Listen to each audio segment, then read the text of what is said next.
Alright, welcome back to another D&D Movie Time, and today, I know it's a little bit early, but September has always felt sort of like a pre-Halloween season, with October right around the corner. And since we already got plans for this Halloween, there's a few Halloween-esque movies that I wanted to go ahead and put on the channel. Halloween-esque? Yeah, like, it's not exactly Halloween, but it kind of fits in with the Halloween theme. So today, we're going to watch one of my childhood classics, Warlock. Now, when I was probably younger than Cora, this movie creeped me out. But after I hit, like, Cora's age, or older, it didn't creep me out anymore. And the guy who actually plays the Warlock in this movie, Julian Sands, is somebody I've seen in a lot of movies and TV shows. So, Cora should probably recognize him. He was the main Ori, the one who spoke to the Ori. Do you remember who the Ori are from Stargate? And great ships shall be built and sent forth in the name of the Ori. Oh, I remember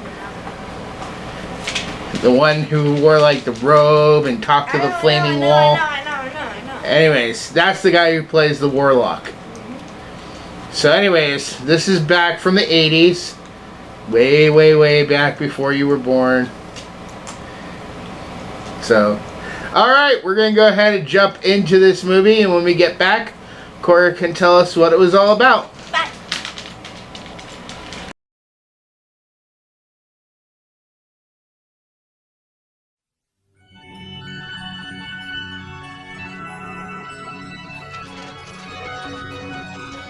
In a time of fear and suspicion, You choose to admit your crimes before man and God? his coming was foretold.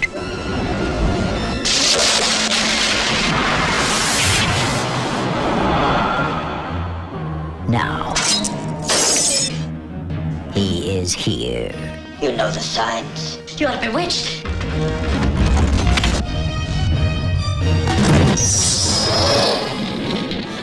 He has the face of an angel, Channel me a spirit. the charm of the devil, Hear me when I say he's evil. Evil absolute. and the powers of a god.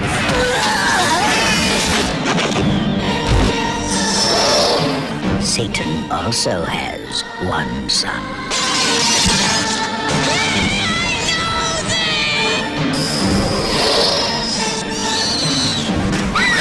For you are the first to have laid eyes upon the new Messiah.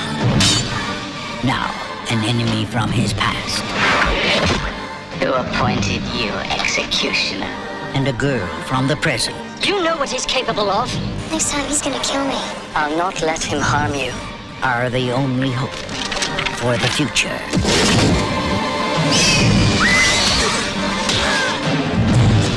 This is the terrifying adventure that could set the world on fire. Warlock.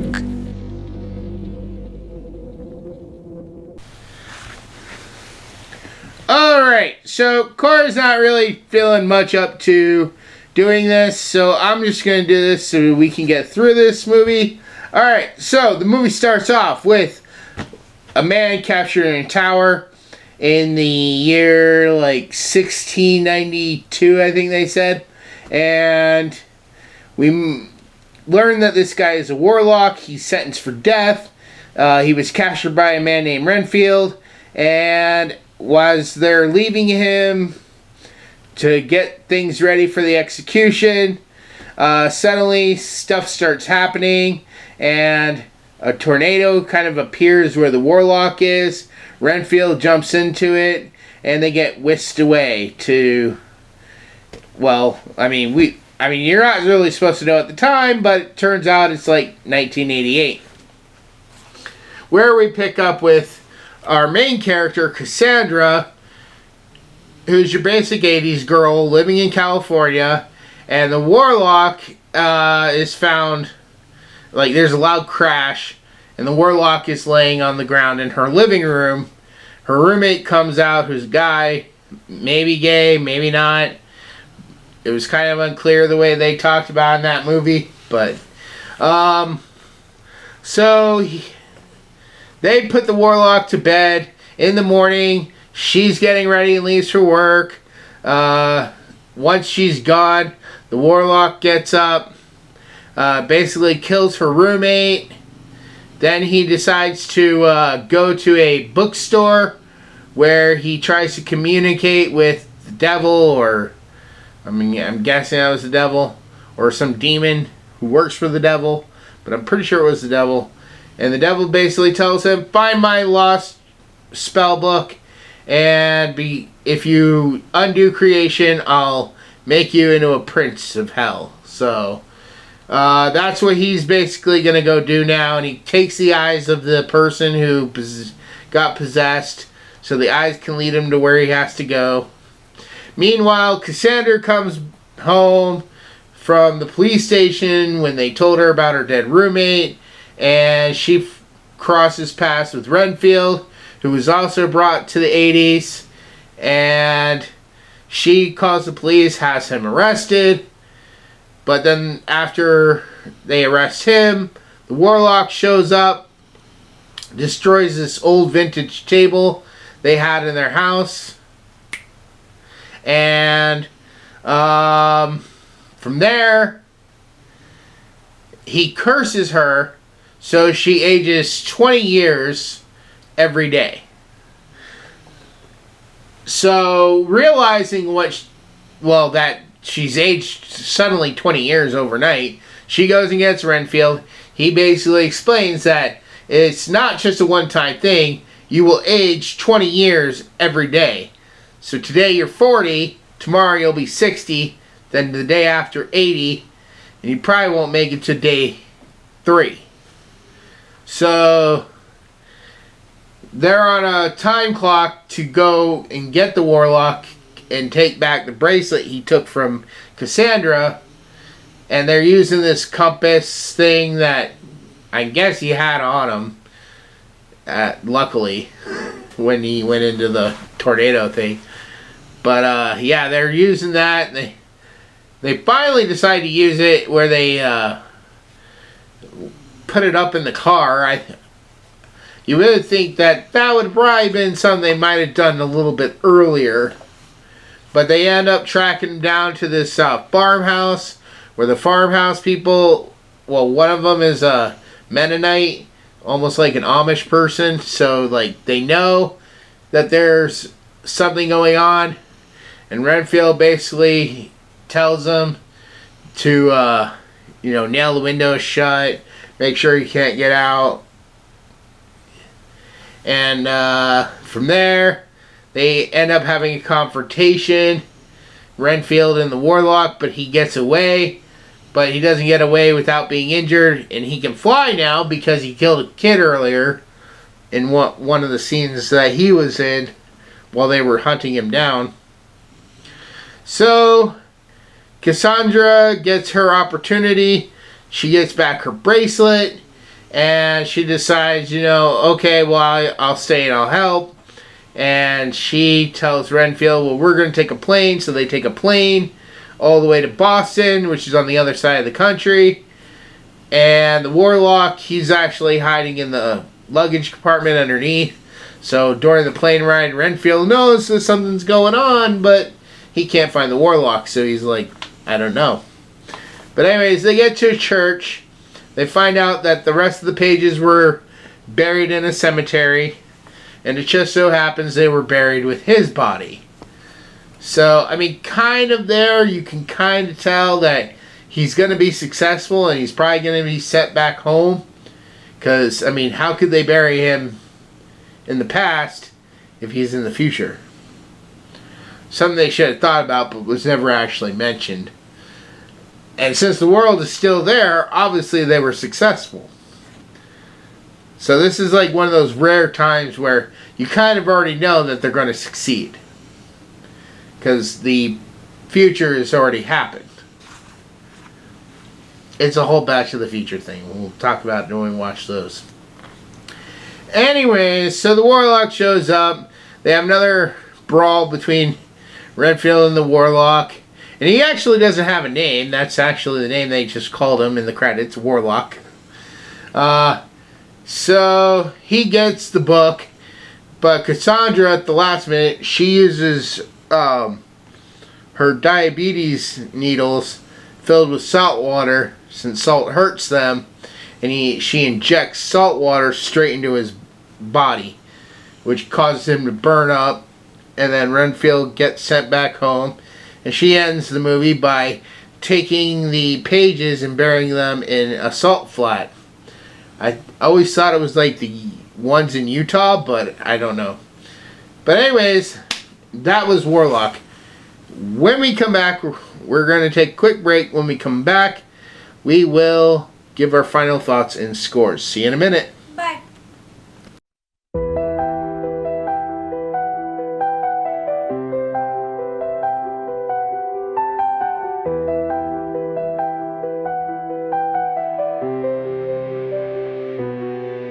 In the shadows of a winter night so cold, the North Pole's tale of courage must unfold. Enemies surround, dark clouds in the sky. Santa gathers his forces, for freedom they'll vie. With whispers of magic and fears intertwined, an army of legends, their destinies aligned. We're rising together through sorrow and pain. With hope in our hearts, we'll break every chain. The North Pole is ours, our spirits ignite. A battle for hope will emerge from the night.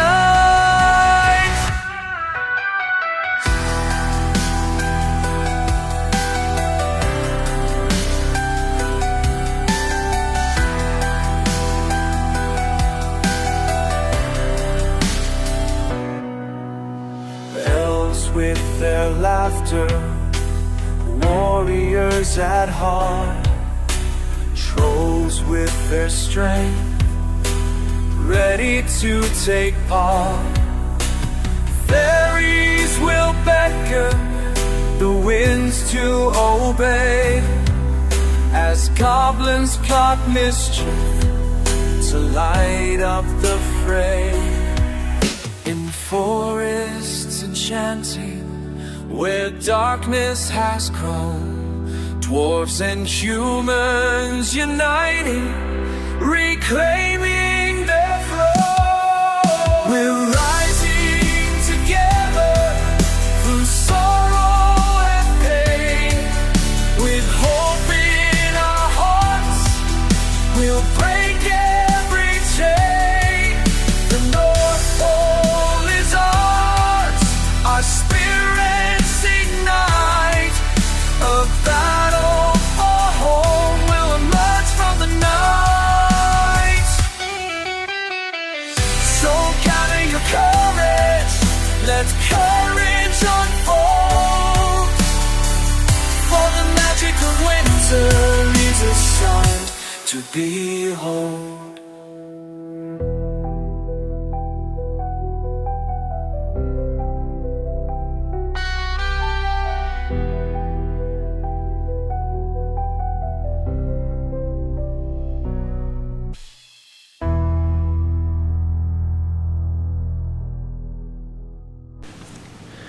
Alright, Cora, Warlock, starting with you. On a scale of 1 to 10, what would you give this movie? A 9 out of 10. That was pretty good.